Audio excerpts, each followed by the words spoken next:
Hi, welcome back to the podcast. My name is Trisha Friedman, and if you've listened to even more than 2 episodes of the show, you may have a sense of how deep my love for dogs runs. This week, I am super excited to be bringing you CEO and founder of FluentPet. Now, if you've not heard of FluentPet, you may have an inkling of what they do. They are the folks responsible for helping world-renowned famous dog named Bunny communicate with Bunny's owner. You may have seen their videos on social media. They've racked up millions of views on TikTok where Bunny the dog is pushing different buttons to speak with the owner. That's FluentPet, folks. If you haven't seen that, of course, there's going to be links over there in the show notes. So Leo Trottier today is going to talk to us a little bit about how his very interdisciplinary background is at the root of the work that he and FluentPet are doing in interspecies communication. And I want to tell you a little bit more about who this organization is. FluentPet is a science and mission-driven company that makes it possible for people to teach their dogs and cats to, quote, talk with recordable sound button systems. FluentPet was the first to bring this innovative technology to market and has sold over 1 million buttons globally. Together with leading online guides like TikTok's Bunny that I mentioned, and if you're on TikTok, you can follow Bunny at What About Bunny?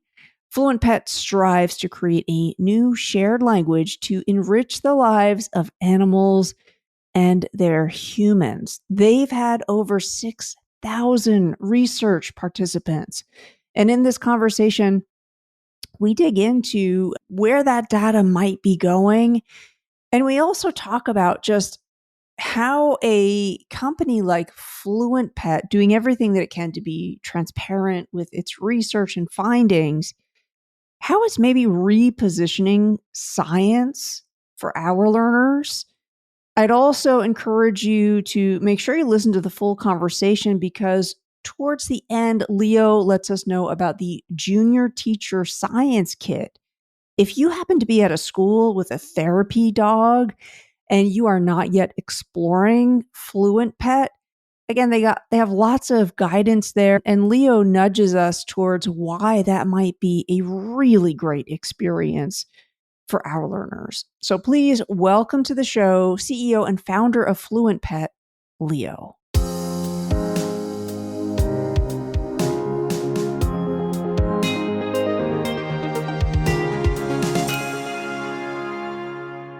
Leo, your background is remarkable. On this show, I'm kind of always advocating for an interdisciplinary approach, and you sort of are that embodied. You've got a background in cognitive science. You've studied AI. You, of course, are a CEO and a founder, so you've got that business component.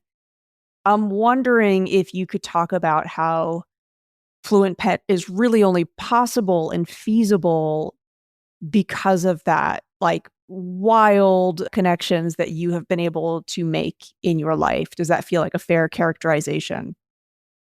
Yeah, I like to think that the background in cognitive science has been fairly instrumental in making all of this possible. I think it has provided a certain amount of open-mindedness and maybe also a certain amount of fearlessness because as I almost hesitate to call it a subject, but as like a interdisciplinary discipline, cognitive science doesn't take any particular method as the method to follow. And it certainly in the cognitive science department at UC San Diego, there was just a general expectation that if there was some method that was needed in order to answer a particular interesting research question, that you would just go learn it, whether it be something in neuroscience, something computational, some behavioral technique, some imaging technique.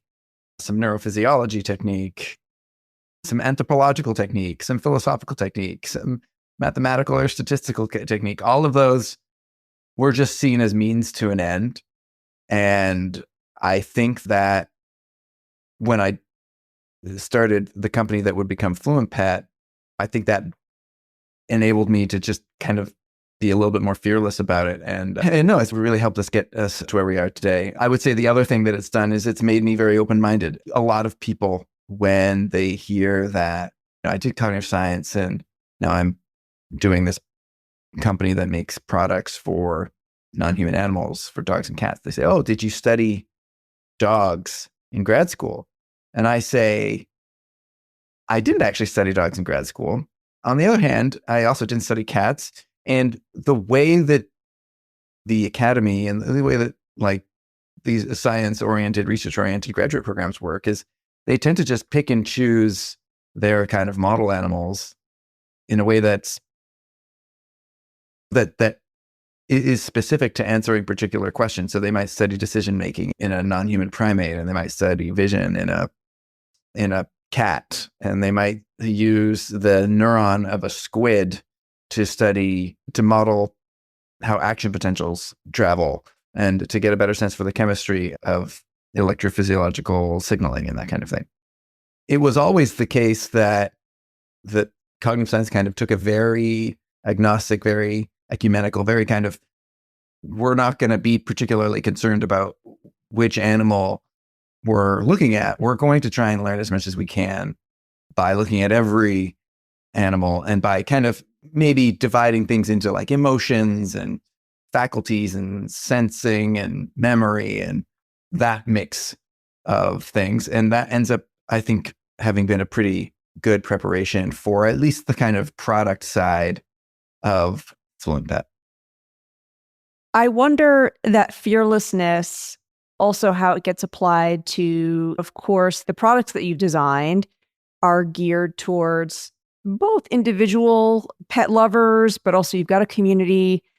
But I am sure you're also, when you're talking about your background, you're zooming out and you're thinking about what this means more broadly for us as a species to reckon with the reality that other species communicate in ways perhaps that we did not anticipate, but also that they might be understanding what it means to share the planet with us in really profoundly different ways. And I wonder how you oscillate between those two things. Folks who are maybe familiar with your work, maybe their first point of entry was seeing a TikTok video of Bunny, who is like world renowned now, I would say, is like maybe one of the world's most famous dogs.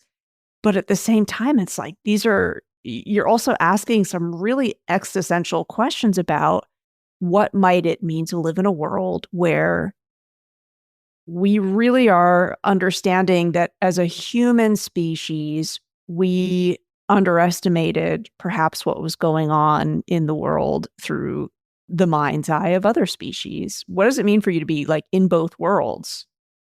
Yeah, it's definitely, it's a constant source of tension. There's this combination of having both maybe underestimated other non-human animals and overestimating ourselves. I think one of the lines that came up in the early days was that like humans were born on third base and thought we hit a triple. We are often very blind to the water that we swim in. We're blind to the fact that like everything we see, if we live in a city, is a thing that was designed with some amount of intention, often by another machine.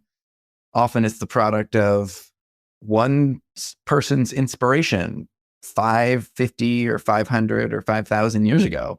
And that exception, thanks to the way that our culture works, like created a durable cultural artifact that then we just integrated into the way that we experience the world.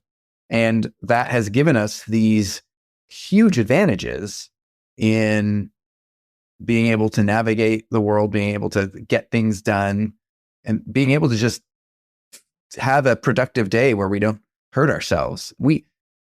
People will, whether it's going on a crazy camping trip or traveling or moving, or a construction site, right? There's a reason why like safety ends up being very important in those other contexts. And it's because we have, our habits have made existing in normal human life it's so easy that we forget actually what it's like to do something new for the first time, because unless you're an 8-year-old, you're actually not doing something for the first time. You're doing something for the 500th time or the 5,000th time.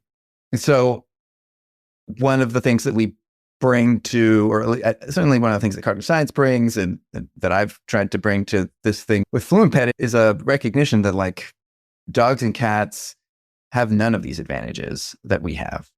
And yet they still seem to do so well. And what does that mean about how intelligent they are and how intelligent they can be?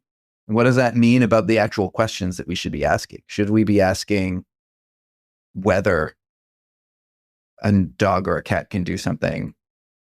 Or is perhaps the better question to ask is how? Because you can't really, in any kind of clean or credible way, ask the question whether when you almost have no idea how. So can a dog or a cat learn to speak or learn language at the level of a 2 or 3-year-old human? Unless you know how to teach a dog or a cat, unless you know how to do that in a way that has some probability of success, unless you have a sense of the developmental trajectory that you would need to take, or the dog or the cat would need to be able to go on in order to get there. And with certainty, you can't actually answer the question whether. I'm guessing, even just when you look at lots of folks share video snippets of what they're doing with their pet, with FluentPet, and it's really emotional. And I kind of also see what you've done here. I know that sometimes like science has a connotation of being cold, but I don't know off the top of my head if I can think of another example where, I know it sounds cheesy. I'm willing to bet like a lot of the people that invest in the tiles, I love my dog so deeply. I love my cat so deeply. This might deepen the connection. And I wonder if you feel like it's accurate for me to say, this is another example of how science actually is really about some of our most vulnerable human aspects. Like, I don't know that you could separate your company from humanity's need to feel loved and to hopefully want to love their animal too. Yeah, people, if you want to have an impact on the world, there's a bunch of different things you can do, right? Some people will become a teacher. Some people will write a book. Some people will do science and publish scientific publications. Some people will start a company. If you want to kind of be persuasive, a book, a paper, a podcast, a movie, those are all like great media. It's harder, however, to be more persuasive than to have a thing that you have done yourself in your own home with an animal, dog or cat that you know and care about. And that demonstration is like beyond, like you don't need, in some sense, science to tell you especially if you take a relatively skeptical viewpoint on it, then when you see your dog who never says this combination of buttons, suddenly an ambulance is outside and they say squeaker and then car. And you're like, the dog has never done that before. And there's a loud car outside. Like, that is one of those things that it's kind of challenging to prove scientifically that was a meaningful utterance, in part because it's, science almost like doesn't really jive well with the concept of meaning at all. Because meaning is just this, it's like the pea on the plate that you can't stab with your fork. You can't, somebody's moving away. But as someone who has a dog or cat, who knows the background frequency, who knows the context, who has this kind of sense for this rich kind of idiosyncratic interaction. When you see these things, they jump out at you and no further convincing is needed. And so we try and do as much as we can on the scientific front. We want to be sharing. We share a lot of data that we've acquired. We want to share more. But that is kind of all in the service of making things more available to a broader population of scientists. And it's going to be hard for that to come close to the kind of the rich, context-sensitive experience that someone will have with their own dog, or that someone who knows Bunny might see in a Bunny video where the Bunny says, we're going to go outside. And then after they go outside, like, we went outside with the grammar. Again, what experiment could you run that would verify that? I don't know, but it's one of those things where it's, how else is this happening?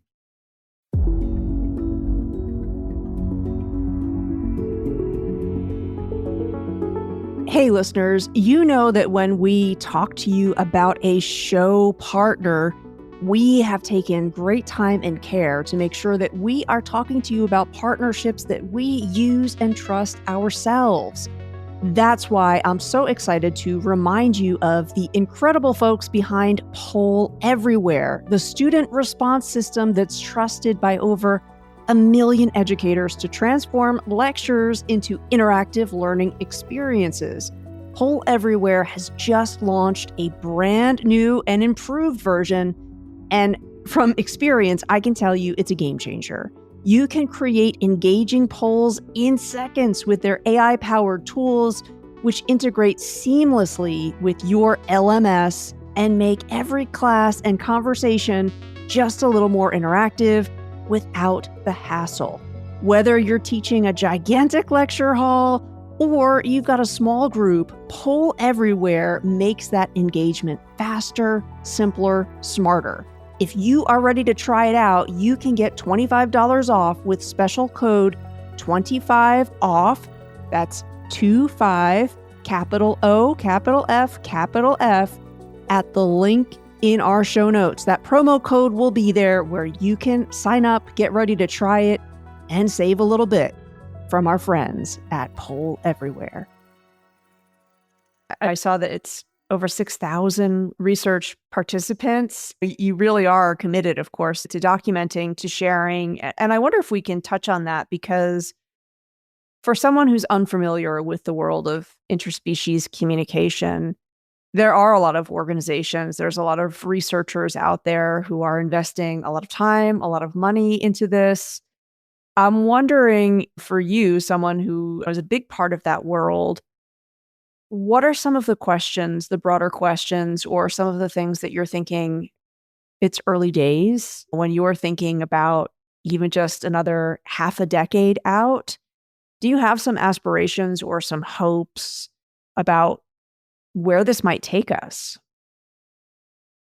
So the analogy that I kind of sometimes will go to is when you look at kind of really early computers, or when you look at really early technology, and how when it was first made available, only a few people used it, and kind of only a few people could use it.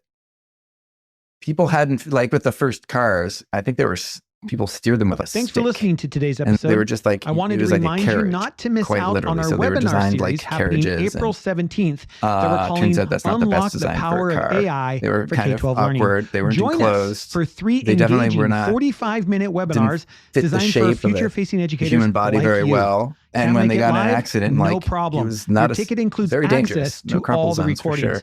Remember to use Now, code of course, you can have someone who's 98 SSPOD25 years at old checkout to driving save a car, and you $25 can have on a registration. 15-year-old If you have a team of driving a 5 car. or more who would like to join us, And it contact worked us okay. for our team rate. You When can learn more and computers register were at first shiftingschools.com. on the scene, people Hope to had see to you use there, punch cards. April 17th. And then an Apple I came around, Apple II. Again, a tiny fraction of the world's population was able to use it. But now you've got iPads that a baby could use or a parrot can use. What is the difference between something that can be used by 99% of humans and something that can't be used by 99.9% of humans?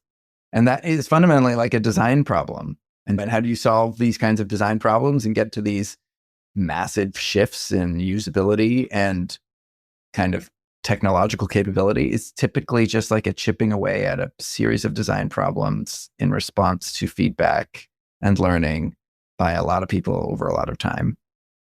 In our case, like the hardware itself probably is not where that chipping away really most will happen.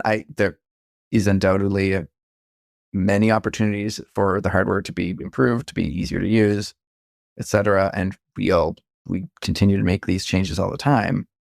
But as people learn more about what works and what doesn't when trying to teach a dog or a cat how to communicate with buttons, the number of people that will achieve success and the extent of that success will gradually improve over time. When you're doing things with non-human animals, typically this was almost like a sad joke. I don't know if joke is the right word in graduate school, that the people that would be doing animal-oriented research. This is not the kind of research I did, but when people they were teaching a bird to do something in a biology lab or a neuroscience lab, or even more difficult, like teaching a monkey, some kind of macaque or something to do some visual psychophysics task, they would spend day in and day out, like teaching the animal to do this particular small little task. And then maybe they'd spend 18 months or 6 months or who knows, teaching them to do this task. And then they would run the experiment after they had done all that learning. When non-human animals are involved, things are a lot slower. So how long will it take before we know like exactly kind of what the optimal 99% developmental trajectory will be to get a lot of dogs to the point of having 100 buttons and having that properly integrated into a behavior regimen? I suspect it'll be faster than the evolution of, maybe slightly faster than the evolution of cars, but I think slower than the evolution of computers. But maybe cars have just been around longer. So I think it'll take a while. It's not that quick.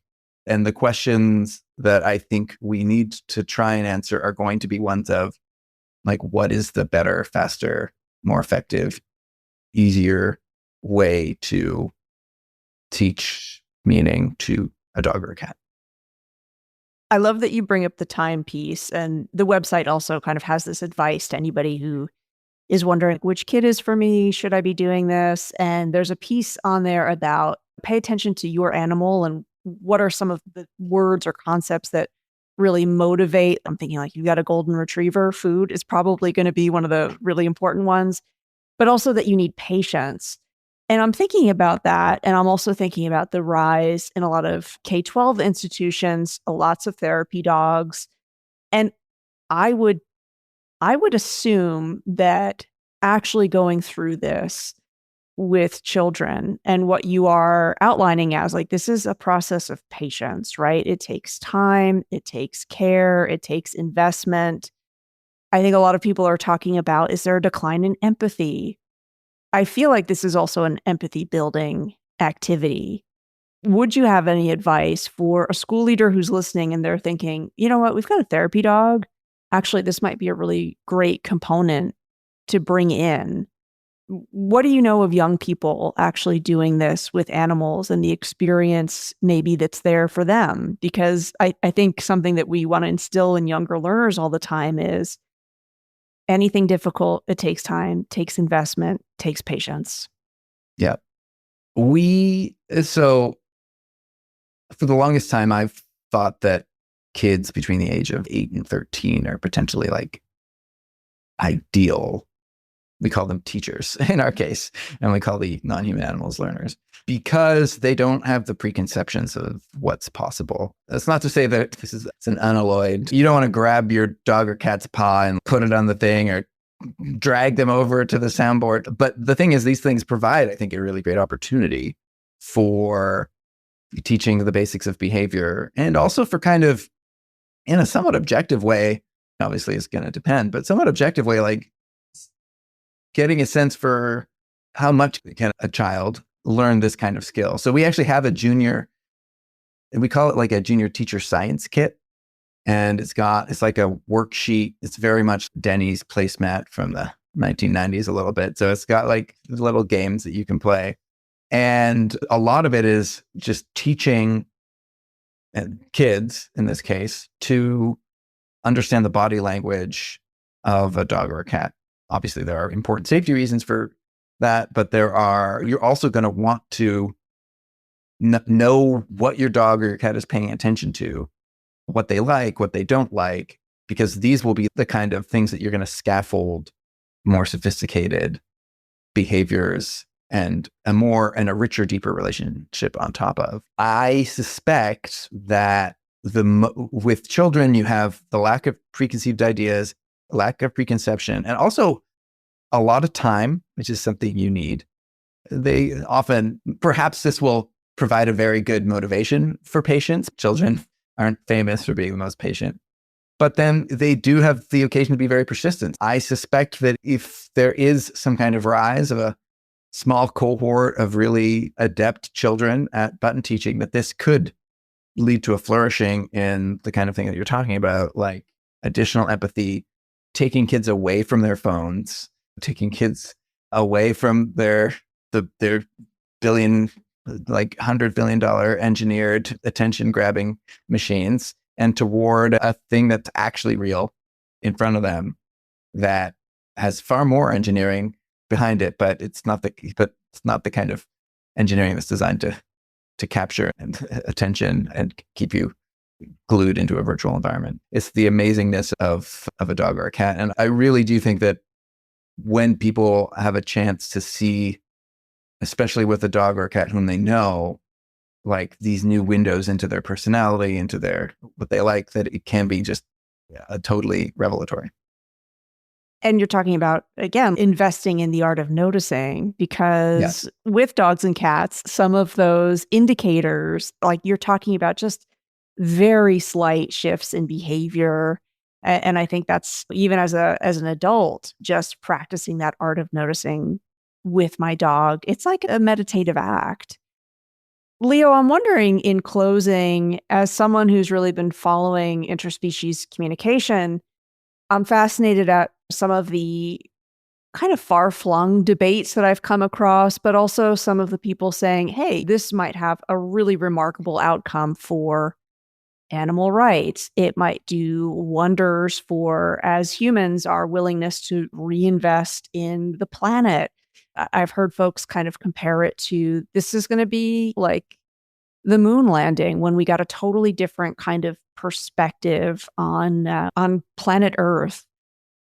Are any of those kind of really big picture aspirations or far-flung debates on your back burner? And if so, what is the one that maybe every once in a while wakes you up at 2 a.m? Oddly, I think the thing that will wake me up a little bit is the sense that there aren't any clear or clean answers. There's a million questions that this thing poses. If a fraction of what we're seeing is real, or if a fraction of what we're seeing is a fraction as compelling as it seems to be, the pointedness of the questions that arise out of it is something that really gives me pause, because none of us claim to have any good answers. What is the moral right of a dog or a cat who depends on you, I have 2 cats and they seem to be very affectionate to me, but why are they? I mean, they undoubtedly have some positive association with me, but to what extent was that kind of engineered by the necessity, the fact that I'm responsible for their lives? These are questions that we tend to just step over as a species. I think probably every species that does, at least at this stage in its maturity. And so it's not like I'm condemning us, but we are already seeing in some very heated debates in the animal behavior, especially the applied animal behavior community, just how challenging these questions are to answer.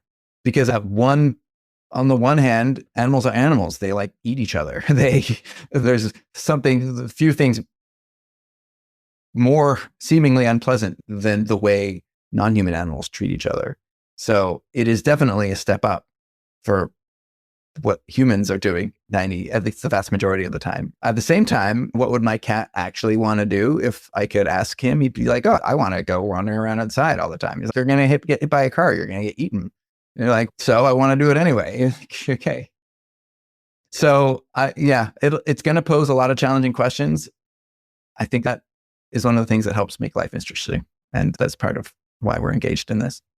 Well, I wonder, Leo, if there's any part of you that's concerned. Notoriously, there's a cat versus dog debate.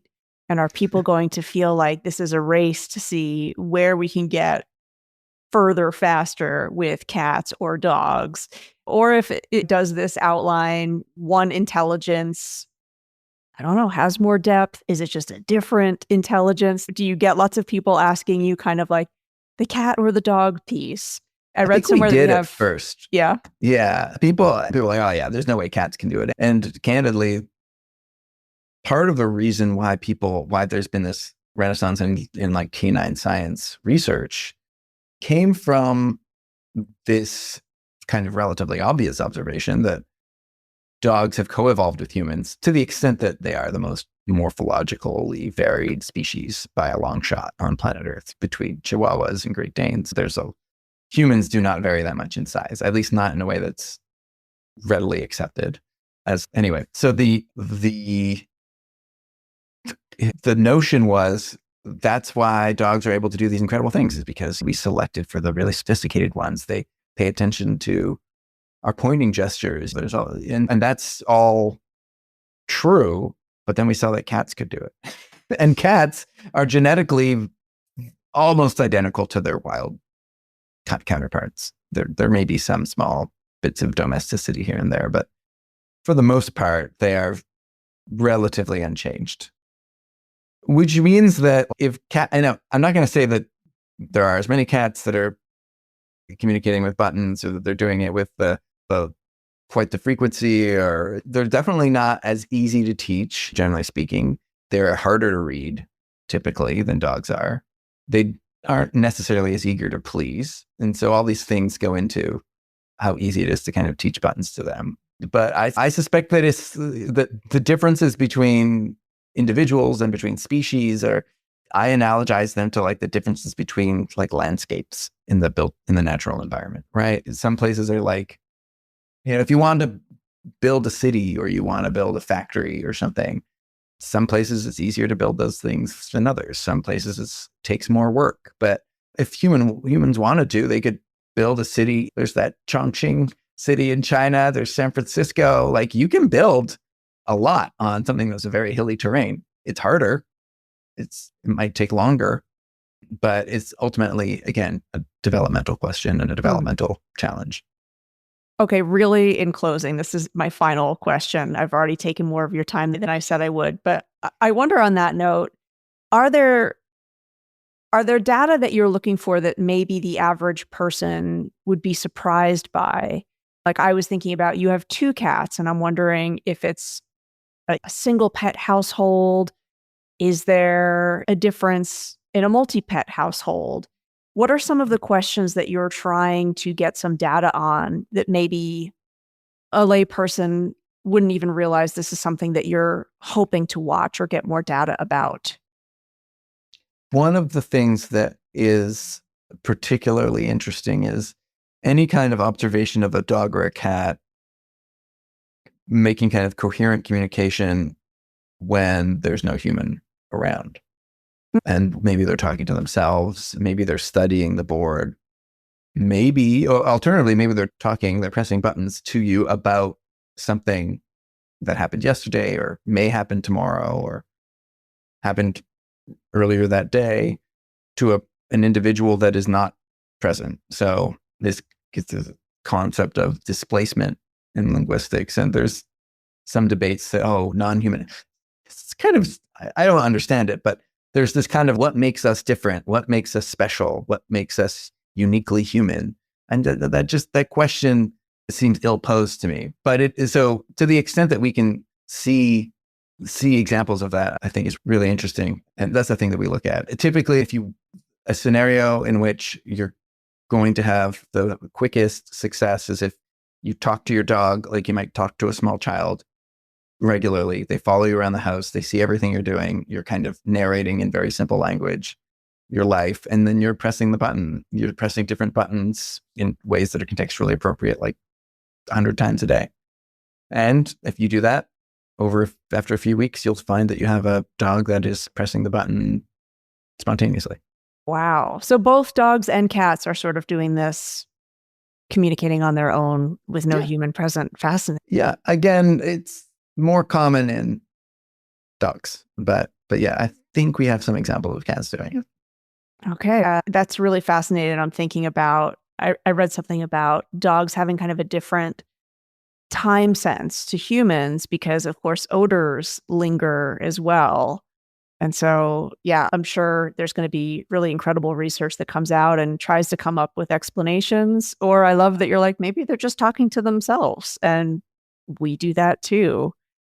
Thank you so much for sharing. It will be, again, just something that I appreciate following. And what remarkable timing, I think, also about the technology getting to where it is, where culturally, you're also at a place like business-wise where society loves their pets in ways that as an industry and a market, it's just, I was at PetSmart the other day and I'm like, wow, some people actually spend like $10 on a single meal of food for their animal. Okay, like we're really serious about investing in our pets right now. So that... More than a small burrito. Yeah.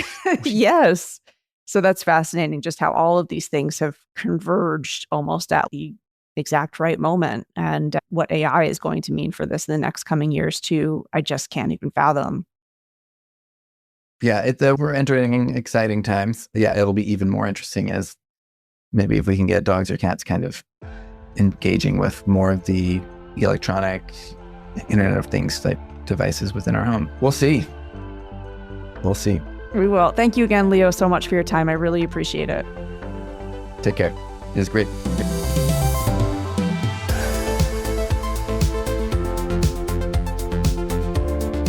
Hey folks, thanks for tuning in. Jeff and I have a special offer on for you that's only available for a limited time. And we're hoping that this is going to help bridge grandparents in your school community into this AI conversation. We know that schools thrive when every generation feels connected to what's changing. And we know that grandparents want to understand the changes that AI is bringing to their grandchild's world. That's why we developed Angela for GrandFriends. This is a 5-week challenge that blends learning with belonging. It'll help grandparents feel confident, included, and a part of the school community. For a limited time, for just $750 US, Shifting Schools takes care of everything. All we would need from you is the email list, your start date, and we'll get up to 100 of your school's grandparents set up to learn and grow together. If you're curious to learn more, you can reach out to us at info@shiftingschools.com. You can learn more about the 5-week challenge by heading over to the show notes. Thanks for tuning in.